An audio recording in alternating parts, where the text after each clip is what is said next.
If you wanna unlock badges in My Career in NB2K26, start by pressing the options button to open the main menu. From there, go over to the progression tab and select badges. Before opening it, you'll notice two useful sections on the right: closest upgrades and biggest movers. This gives you a quick look at which badges are improving the fastest and what you are closest to unlocking.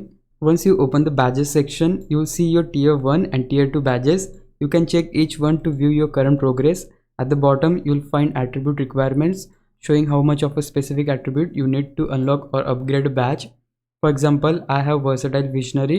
To upgrade it to Bronze, I need a 70 pass accuracy. To do that, go back to the main menu and open Attributes. Scroll down to find Pass Accuracy and start upgrading it. When you adjust an attribute, look in the upper left corner. You'll often see which badges or animations become available as a result.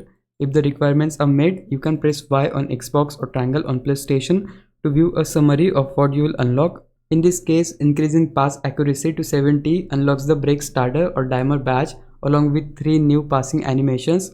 Once you're happy with the changes, confirm the upgrades and purchase them using VC. And that's it. That's how you can unlock and upgrade badges in NB2K26. If you found this video helpful, please leave a like, subscribe the channel. I'll meet you in the next one. Bye bye.